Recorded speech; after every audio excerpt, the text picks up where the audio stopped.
This is the tutorial for the Depressive Stupor, the management station.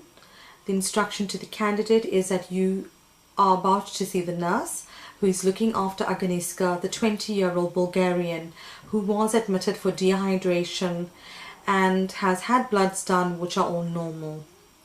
She's also been diagnosed with a depressive stupor.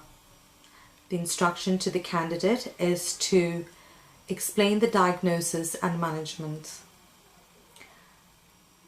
The mental checklist which I would want you to think about is the following 4 factors. 1 is that you would need to explain what the diagnosis of depressive stupor means. 2, to explain what could be the possible etiological factors. 3, explain the management using a biological, psychological and social approach. 4, to highlight the physical and pharmacological treatments and address any views, concerns and expectations that the nurse might have. The initial introduction would be something like this. For example, hello, I'm Dr. Muglia. I'm one of the psychiatrists and I understand you wanted to talk to me more about Agnieszka's diagnosis and management. Before we begin, I would be grateful if you would tell me how she's been since she's been in the ward with you. Is that all right with you? Once you've established rapport with the nurse, it is important to acknowledge that the level of information and communication of information would be that of someone that you would usually communicate with on a day-to-day basis with other professionals that you would work with. So using medical terminology would be sufficient.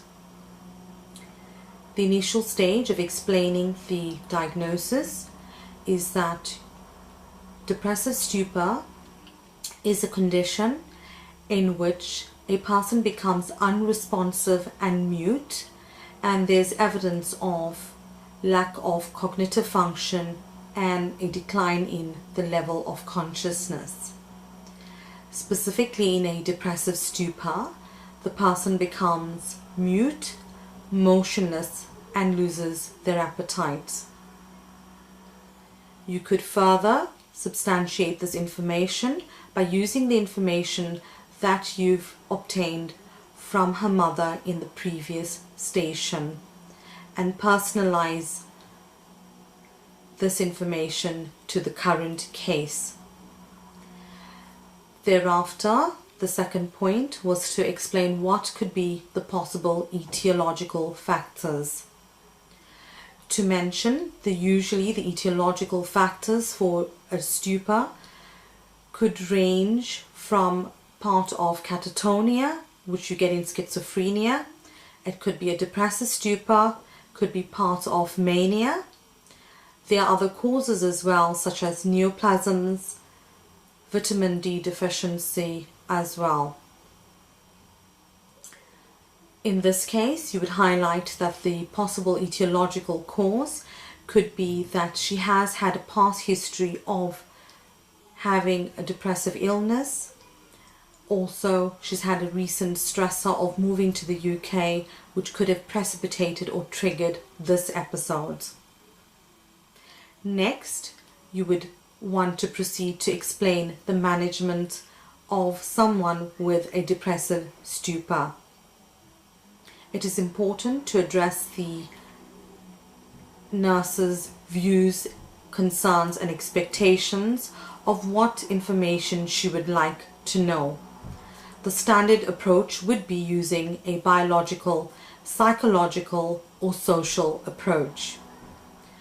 The biological aspects of treatment would include doing further investigations, for example blood investigations and a CT scan to rule out any other organic causes.